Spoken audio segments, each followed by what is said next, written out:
আসসালামু আলাইকুম, স্বাগত জানাচ্ছি আরটিভি সকালের সংবাদে। আপনাদের সঙ্গে আছি আমি ফারিয়া শারমিন। শুরুতেই বাজেট প্রসঙ্গ।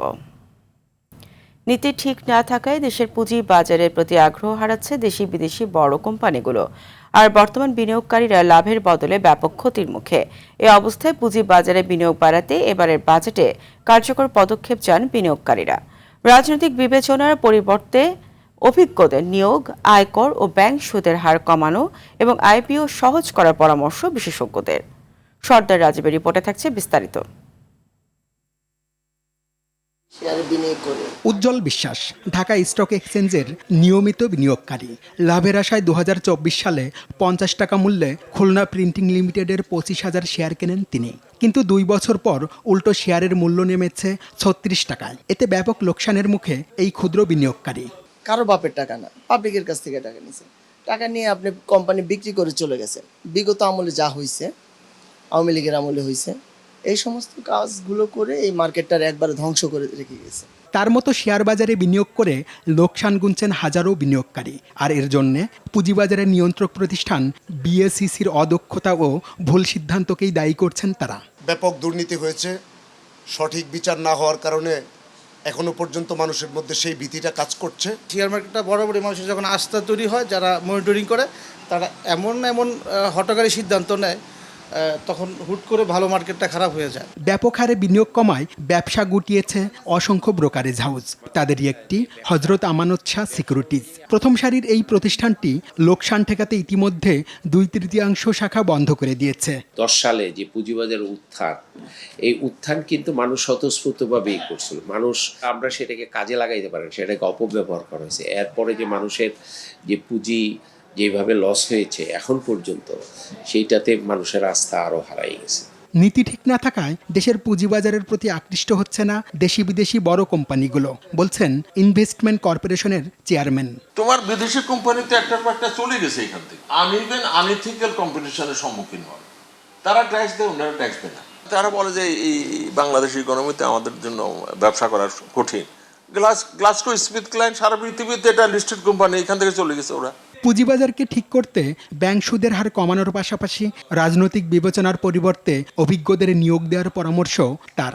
পৃথিবীতে সুদের হার অনেক কম, প্রাইভেট সেক্টরের কোনো ক্রেডিট ডিমান্ড নাই, মানে ঋণ নেওয়ার কোনো ডিমান্ডে নাই।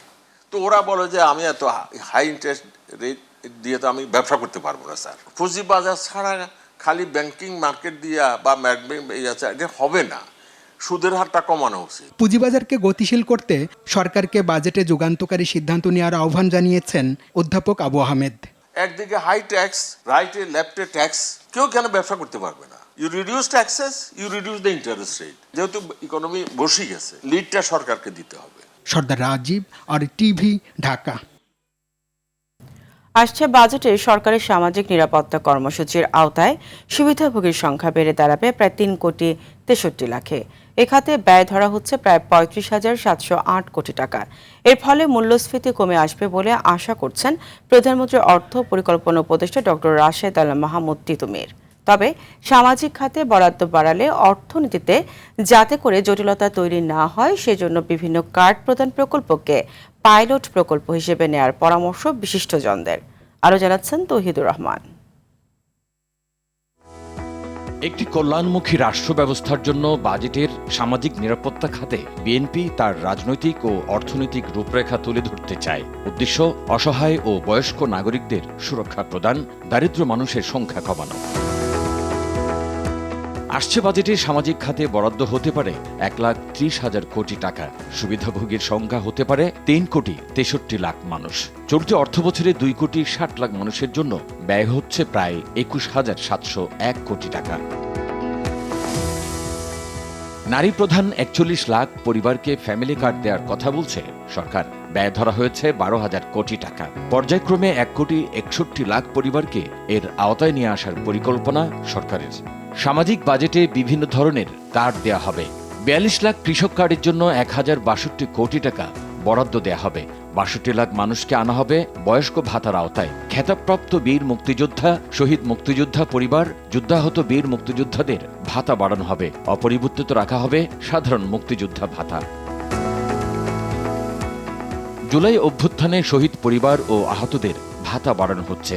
চলতি অর্থবছরে এই কর্মসূচির আওতায় রয়েছেন 14,556 জন। আসছে বাজেটে এই সংখ্যা হবে 16,513 জন। ধর্মীয় প্রতিষ্ঠান, খাল খনন ও বৃক্ষরোপণ কর্মসূচির আওতায় উপকারভোগীর সংখ্যা 17,784 জন থেকে বাড়িয়ে 2,56,666 জন করা হবে। আসছে বাজেটে ধর্মীয় নেতাদের সম্মানে বাড়ানো হবে। চলতি অর্থবছরের খাল খনন কর্মসূচির আওতায় 26,67,000 মানুষ রাখা হয়। আগামী অর্থবছরে এই সংখ্যা 34 লাখ করা হবে। এসব কর্মসূচির মাধ্যমে মূল্যস্ফীতি কমে আসবে বলে আশা করছেন সরকারের কর্তা ব্যক্তিরা। কৃষি ঋণের মওকুফের কথা বলা হয়েছে, ক্ষুদ্র ঋণ মওকুফের কথা বলা হয়েছে এবং ফার্মার্স কার্ড এবং ফ্যামিলি কার্ডের কথা বলা হয়েছে। এর ফলে আসলে তার যে উৎপাদনের উপকরণ সেইটা তারা ঠিক সময়ে ক্রয় করতে পারবেন এবং উৎপাদন খরচ কমে গেলে পণ্যের দাম কমে যাওয়ার সম্ভাবনা।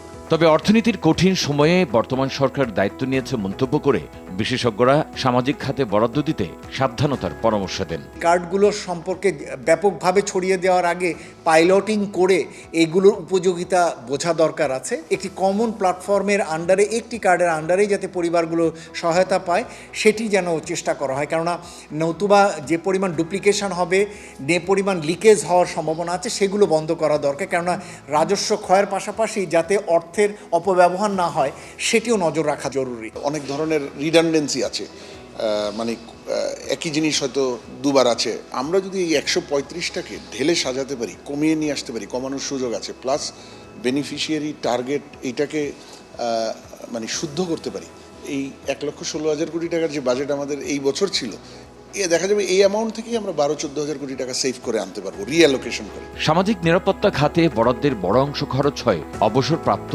সরকারি কর্মকর্তাদের বেতন বোনাসে। তৌহিদুর রহমান, RTV, ঢাকা।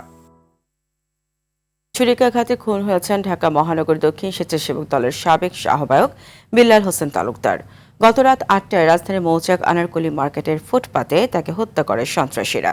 পরিবার ও দলীয় নেতাকর্মীদের অভিযোগ, রমনা থানা যুবদলের আহ্বায়ক দিদারুল ইসলাম বাবুর সঙ্গে কথা কাটাকাটির জেরে খুন হন বিল্লাল। এই ঘটনার পর দল থেকে বাবুকে বহিষ্কার এবং রমনা থানা কমিটি বিলুপ্ত করে কেন্দ্রীয় যুবদল। মোহাম্মদ সাইমের রিপোর্টে বিস্তারিত। প্রত্যক্ষদর্শীরা জানান, যুবদল নেতা দিদারুল ইসলাম ও তার অনুসারীরা রাত 8টার দিকে আনারকলি মার্কেটের সামনে বিল্লাল হোসেনের ভাগ্নে মোবারক হোসেনকে মারধর করছিলেন। খবর পেয়ে বিল্লাল হোসেন সেখানে যান এবং দিদারুল ইসলাম বাবুর সঙ্গে তার কথা কাটাকাটি হয়। এক পর্যায়ে বিল্লালকে ছুরিকাঘাত করে পালিয়ে যায়। পরে স্থানীয় লোকজন তাকে হাসপাতালে নিয়ে গেলে চিকিৎসক মৃত ঘোষণা করেন। এটা মূলত ঘটনাটা হয়েছে চাঁদাবাজি নিয়ে। আমাকে আটকে রাখছে, বলছে তোর মামা না আসলে আমি তোরে যেতে দিব না, নাহলে তোরে চাঁদাবাজকে ভিতরে ভরে দেব। পরে মামা আসার পর মামার সাথে কথা বলতেছি, এর মধ্যে ওর একটা ভাই না জানি কি লাগে আমার হকি স্টিক দিয়ে একটা বাড়ি দিছে। ওইখান থেকে একজন পিস থেকে চাকু বাই করছে, ওনারা চিনি না, মানে কালো করে মোটা চায়ের দোকানে। তারপর ওইটা দিয়ে ফার্স্টে আকাশ ভাইরে মারতে নিছে, আকাশ ভাই সরে গেছে, আমার ফুফাতো ভাই। তারপর আব্বু দাঁড়াচ্ছিল, গিয়ে আব্বু বুকে ভিতরে একটা পার মাইয়া দিছে এদিকে। স্বেচ্ছাসেবক দলের কর্মীদের দাবি, বিল্লালকে হত্যা করে রমনা থানা যুবদলের আহ্বায়ক দিদারুল ইসলাম বাবু ও তার কর্মীরা। বাবু পুরা নেতৃত্ব দিয়ে বিল্লাল ভাইরে মারছে, টাইনা নিয়ে আসছি পাইনা চুরিতে পাড্ডা দিছে বোধহয়। এই ঘটনার পর দল থেকে বাবুকে বহিষ্কার করা হয় এবং তার নেতৃত্বাধীন রমনা থানা যুবদল কমিটিও বিলুপ্ত করে কেন্দ্রীয় যুবদল। হত্যার সুষ্ঠু তদন্ত দাবি করে দৃষ্টান্তমূলক বিচার চায় পরিবার। আমি হত্যার বিচার চাই, আমার ছেলে মেয়ে করে যেমনি এতিম করছে এরকম বিধবা করে করবো রে। আমি তারেক ভাইয়ের কাছে এটাই আমার রিকোয়েস্ট। এই ঘটনায় আইনগত প্রক্রিয়া চলমান রয়েছে বলে জানান রমনা জোনের এসি। যারা এর সাথে সম্পৃক্ত বলে আমরা ধারণা করছি তারা তো গায়েব হয়েছেন, সাথে সাথে এখানকার যে আপামর মানুষজন ছিলেন যারা ব্যবসা করতেন তারাও এলাকা ত্যাগ করেছেন। আমাদেরকে একটু সময় নিতে হবে তাদেরকে খুঁজে বের করার জন্য। যত দ্রুত সম্ভব তাদেরকে আমরা গ্রেফতারের আওতায় নিয়ে আসবো। নিহত বিল্লাল হোসেন মালিবাগের বাগানবাড়ি এলাকার বাসিন্দা। মোহাম্মদ সায়েম, RTV, ঢাকা। টাঙ্গাইলের সখীপুরে দাঁড়িয়ে থাকা ট্রাকের পেছনে মুরগিবাহী পিকআপ ভ্যানের ধাক্কায় 4 জন নিহত হচ্ছে। ভোর 4টার দিকে উপজেলার কালিয়া ঘোড়ারচালা এলাকায় দুর্ঘটনা ঘটে। নিহতরা হলেন জামালপুরের পিকআপ ভ্যান চালক নুরুন নবী, পিকআপ ভ্যানের হেলপার নওগাঁর রফিকুল, নেত্রকোনার সাগর এবং ভোলার সুমন। সখীপুর থানার এসআই আল মামুন জানান, উপজেলার কালিয়া ঘোড়ারচালা এলাকায় দাঁড়িয়ে থাকা একটি বাস বোঝাই ট্রাকে মুরগিবাহী একটি পিকআপ ধাক্কা দেয়। এতে ঘটনাস্থলে পিকআপে থাকা 4 জনের মৃত্যু হয়।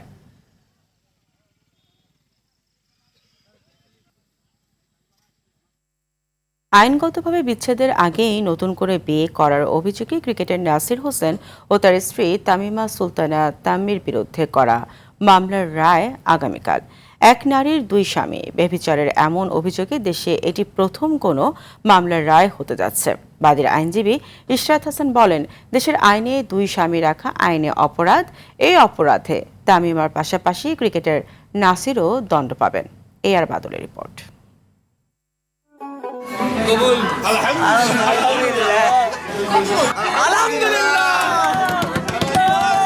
স্বামী রাকিব হাসান থাকা অবস্থায় ক্রিকেটার নাসিরের সাথে নিজের বিয়ে এভাবেই উদযাপন করেন এক সন্তানের জননী তামিমা সুলতানা।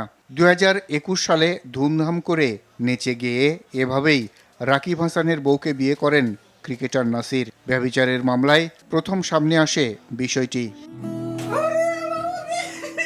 বাদীর আইনজীবী ইশরাত হাসান বলেন, তামিমা আদালতে দাবি করেন 2016 সালে তার স্বামী রাকিব হাসানকে তালাক দিয়েছেন, কিন্তু বাস্তবে তিনি 2016 সালের পরেও রাকিবের সাথে স্বামী স্ত্রী হিসেবে ছিলেন এবং হোটেল লা মেরিডিয়ান সহ বিভিন্ন স্থানে সময় কাটিয়েছেন। এমনকি তাদের একমাত্র মেয়েও মা তামিমার বিরুদ্ধে সাক্ষী দিয়েছেন আদালতে। তিনি বলেন, ভুয়া তালাকনামা তৈরি করে নাসির তামিমা সমাজে এমন ব্যভিচারের কাণ্ড ঘটিয়েছেন। স্বামী থাকা অবস্থায় আরেকটি বিয়ে করেন, একই সাথে 2 জন হাজবেন্ড রাখেন, যেটা দণ্ডবিধির 494 ধারা অনুযায়ী একটি অপরাধ। তিনি বলেন, স্বামী রাকিব হাসান থাকা অবস্থায় তামিমা অনৈতিক অপরাধ করেছেন। কোনো তালাকের নোটিশই পাঠায়নি। যেই নোটিশই পাঠায় নাই, তাহলে সেই নোটিশটা আসলে অন্যরা পাবে কিভাবে?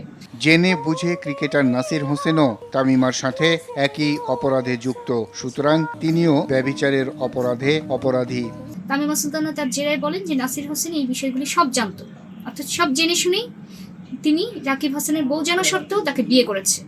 মামলা করার কারণ জানান তামিমা সুলতানার স্বামী রাকিব হাসান। আমাকে তালাক না দিয়ে অন্যকে বিয়ে করার কারণে আমি মামলাটি দায়ের করি। আশা করি বেবিচার ও জালিয়াতিতে যারা জড়িত তাদের দৃষ্টান্তমূলক শাস্তি হবে, আমি ন্যায় বিচার পাব। এ বিষয়ে নাসির হোসেনের বক্তব্য জানতে যোগাযোগ করা হলে তিনি তার আইনজীবীর সাথে যোগাযোগ করতে বলেন। পরে তার আইনজীবী দেশের বাইরে থাকায় সময় দিয়েও আর কথা বলেননি। তবে সমাজে যাতে এমন ঘটনা না ঘটে সে কারণে দৃষ্টান্তমূলক শাস্তি প্রত্যাশা সচেতন মহলের। আর বাদল, RTV, ঢাকা। খেলার খবর। 3 ম্যাচ সিরিজের প্রথম ওয়ানডেতে কিছুক্ষণ পর অস্ট্রেলিয়ার মুখোমুখি হবে বাংলাদেশ। শেরেবাংলা জাতীয় ক্রিকেট স্টেডিয়ামে ম্যাচ শুরু বেলা 11টায়। 15 বছর পর ঘরের মাঠে অজিতের বিপক্ষে খেলতে নামার আগে রোমাঞ্চিত টাইগাররা। ভালো ক্রিকেট খেলে সিরিজের দারুণ সূচনার প্রত্যাশা অধিনায়ক মেহেদী হাসান মিরাজের। তবে নজর থাকছে বিশ্বকাপের প্রস্তুতিতে। এদিকে স্বাগতিকদের সমীহ করছে অচিরা। আরও জানাচ্ছেন রাফি আমিন। ঘরের মাঠে টানা 4 ওয়ানডে সিরিজ জয়ে আত্মবিশ্বাসের তুঙ্গেই থাকার কথা ছিল বাংলাদেশের। তবে এবার প্রতিপক্ষ যখন 6 বারের বিশ্ব চ্যাম্পিয়ন অস্ট্রেলিয়া, তখন খুব একটা স্বস্তিতে নেই টাইগাররা। সর্বশেষ 2011 সালে অস্ট্রেলিয়ার বিপক্ষে ওয়ানডে সিরিজ খেলেছিল টাইগাররা। তাই তো লম্বা সময় পর অজিদের বিপক্ষে খেলার সুযোগ পেয়ে বেশ রোমাঞ্চিত অধিনায়ক মিরাজ। করতে চান ভালো কিছু। আফটার লং টাইম আমরা অস্ট্রেলিয়ার সাথে সিরিজ খেলছি এবং অ্যাজ এ ক্যাপ্টেন হিসাবে আমিও অনেক এক্সাইটেড এবং আমার কাছে মনে হয় এটা আমাদের জন্য একটা ভালো একটা চ্যালেঞ্জ শুরু হতে যাচ্ছে। এদিকে দলে মিচেল স্টার্ক, জশ হ্যাজেলউডরা না থাকায় অভিজ্ঞতায় কিছুটা পিছিয়ে ছিল সফরকারীরা। সেখানে এখন ব্যক্তিগত কারণ দেখিয়ে সিরিজ থেকে ছুটি নিয়েছেন ট্রাভিস হেড আর অধিনায়ক মিচেল মার্শনেই ইনজুরিতে। এরপরও দলটিকে সমীহ করছেন মিরাজ। ওরা যে টিমটা এসেছে অবশ্যই ওরা অনেক ভালো টিম এবং অনেক স্ট্রং টিম নিয়ে এসেছে। আমার কাছে মনে হয় যে আমরা আমাদের রোলটা প্লে করার চেষ্টা করব।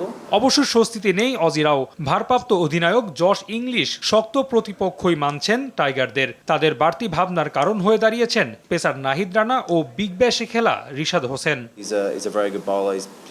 আমি তার বোলিং খুব বেশি দেখিনি, কিন্তু যতটুকু দেখেছি খুব ভালো বোলার সে। খুবই সম্ভাবনাময় একজন, লম্বা, জোরে বল করতে পারে, এমন কম্বিনেশনে খুব চমৎকার ব্যাপার। আমাদের সবার জন্যই তাকে সামলানো বেশ কঠিন হতে যাচ্ছে। আর রিশাদ ভালো বলার, তাকে নিয়ে যে আমাদের দলের ভেতর আলোচনা হবে সেটা স্বাভাবিক।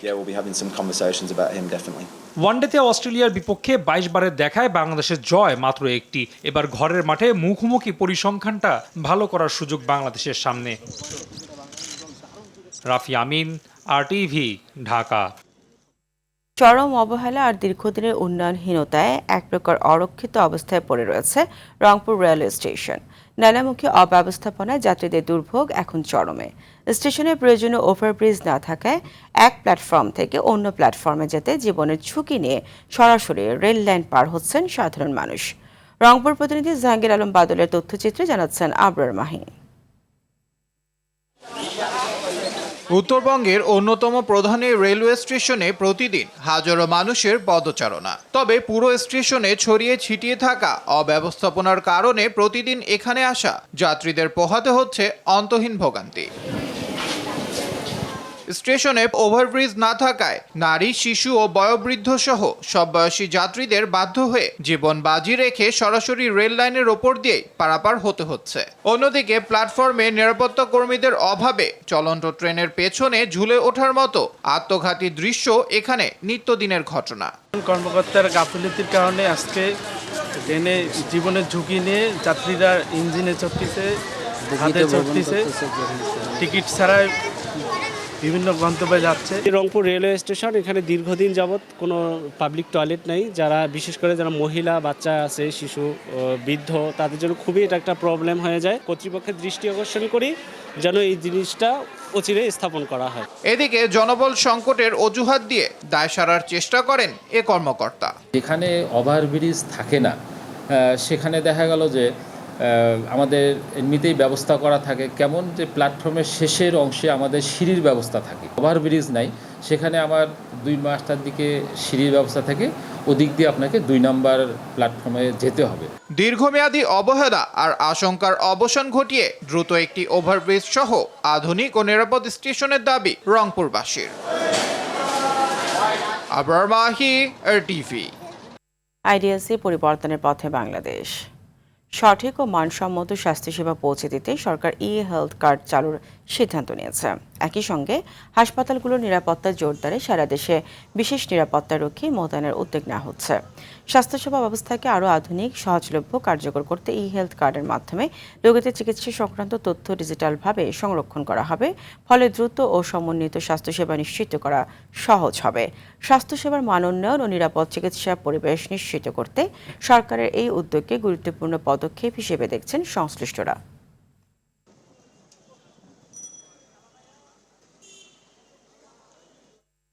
আন্তর্জাতিক প্রসঙ্গ। লেবাননে ইসরায়েলি আগ্রাসন চললে পাল্টা হামলার হুঁশিয়ারি দিয়েছে ইরান। ইসরায়েলের চুক্তি লঙ্ঘনে যুদ্ধবিরতি ভেস্তে গেছে বলে দাবি তেহরানের। এদিকে নিষেধাজ্ঞা উপেক্ষা করে ইরানে হামলা চালানোয় নেতানিয়াহুকে একা হয়ে পড়ার সতর্কবার্তা দিয়েছে ট্রাম্প। অন্যদিকে অর্ধযুগ আগে এক মার্কিন জাহাজে ইসরায়েলি হামলার নতুন তদন্ত দাবি করেছেন এক রিপাবলিকান কংগ্রেস সদস্য। বিস্তারিত সামিউল শিহাবের রিপোর্টে। মধ্যপ্রাচ্যে ইরান ও ইসরায়েল সাময়িক হামলা বন্ধ করলেও উত্তেজনা কমেনি। তেহরান সতর্ক করেছে, লেবানন সহ অন্যান্য অঞ্চলে ইসরায়েলি আগ্রাসন চললে আবারও পাল্টা আঘাত হানবে তারা। ইরানের প্রধান আলোচক ও স্পিকার মোহাম্মদ বাঘের গালিবাফ অভিযোগ করেছেন, ইসরায়েলের ক্রমাগত চুক্তি লঙ্ঘনের কারণে কেবল কাগজে কলমে থাকা যুদ্ধবিরতিটি ভেস্তে গেছে। আস্থা তৈরির কোনো বাস্তব সদিচ্ছা নেই বলেও মন্তব্য করেন তিনি। এদিকে ইরানের সাথে মার্কিন যুদ্ধবিরতি চুক্তি ঝুঁকির মুখে পড়ায় ইসরায়েলি প্রধানমন্ত্রী বেনিয়ামিন নেতানিয়াহুর ওপর চটেছেন মার্কিন প্রেসিডেন্ট ডোনাল্ড ট্রাম্প। তাকে সতর্ক করে ট্রাম্প বলেন, আগ্রাসনের পথ না ছাড়লে শিগগিরই একা হয়ে পড়বেন নেতানিয়াহু। গতকাল ট্রাম্পের আহ্বান উপেক্ষা করেই ইরানে হামলা চালানোর পর এমনিতেও দুই দেশের কূটনীতিতে টানাপোড়েন চলছে। উত্তেজনার রেস ধরে ওমান উপসাগরে ইরানগামী একটি তেলবাহী ট্যাঙ্কার জব্দ করেছে মার্কিন সেন্ট্রাল কমান্ড। গত এপ্রিলে ইরানের ওপর মার্কিন বন্দর অবরোধ জারির পর এ নিয়ে মোট 7টি জাহাজে হামলা চালালো যুক্তরাষ্ট্র। অন্যদিকে লেবাননে ইসরায়েলি আগ্রাসন ভয়াবহ রূপ নিয়েছে। গত সোমবার দক্ষিণ লেবাননে ইসরায়েলি হামলায় নারী ও শিশুসহ অন্তত 12 জন নিহত এবং 4 প্যারামেডিক আহত হয়েছেন। গত মার্চ থেকে লেবাননে ইসরায়েলি হামলায় নিহতের সংখ্যা বেড়ে দাঁড়িয়েছে 3637 জনে। এই পরিস্থিতির মধ্যেই 1967 সালে মিশরের উপকূলে ইসরায়েল কর্তৃক মার্কিন যুদ্ধজাহাজ ইউএসএস লিবার্টির ওপর চালানো প্রাণঘাতী হামলার ঘটনায় নতুন করে তদন্তের দাবি তুলেছেন মার্কিন রিপাবলিকান কংগ্রেস সদস্য থমাস ম্যাসি। ইসরায়েলের মিত্র খোদ ট্রাম্পের দলীয় আইন প্রণেতার এমন পদক্ষেপে যুক্তরাষ্ট্রে বেশ চাপে আছেন নেতানিয়াহু। সামিউল শিহাব, আরটিভি। ফিলিপাইনের মিন্দানাও দ্বীপে আঘাত হানা 7.8 মাত্রার শক্তিশালী ভূমিকম্পে মৃতের সংখ্যা বেড়ে 37 জনে দাঁড়িয়েছে। ভয়াবহ এই দুর্যোগে আহত হয়েছে আরও 130 জনেরও বেশি মানুষ। ধসে পড়া ভবনের নিচে চাপা পড়ে এবং ভূমিধসের কারণে বেশিরভাগ প্রাণহানির ঘটনা ঘটে। শক্তিশালী এই কম্পনের পর 130টিরও বেশি আফটার শক অনুভূত হয়েছে। উদ্ভূত পরিস্থিতিতে ক্ষতিগ্রস্ত অঞ্চলের সকল শিক্ষা প্রতিষ্ঠান বন্ধ ঘোষণা করেছেন প্রেসিডেন্ট মার্কোস জুনিয়র। দুর্গত এলাকা থেকে প্রায় 10,000 মানুষকে নিরাপদ আশ্রয় সরিয়ে নেওয়া হয়েছে এবং জরুরি ভিত্তিতে উদ্ধার অভিযান চলমান রয়েছে।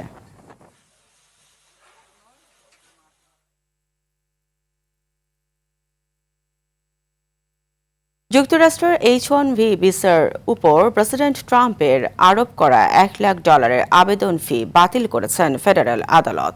বোস্টনের ডিস্ট্রিক্ট বিচারক লিউ সরোকেন এক রায়ে জানান, কংগ্রেসের অনুমোদন ছাড়া এই বিশাল অঙ্কের কর চাপানোর কোনো এখতিয়ার প্রেসিডেন্টের নেই। এর আগে ডেমোক্র্যাট নিয়ন্ত্রিত 20টি অঙ্গরাজ্য এই নিয়মের বিরুদ্ধে মামলা করে। ট্রাম্প প্রশাসন একে আর্থিক জরিমানার দাবি করলেও আদালত তা প্রত্যাখ্যান করেন। প্রযুক্তি খাতে দক্ষ কর্মী ও মার্কিন চেম্বার অফ কমার্স এই রায়কে স্বাগত জানিয়েছে, তবে হোয়াইট হাউস জানিয়েছে তারা এই আদেশের বিরুদ্ধে আপিল করবে।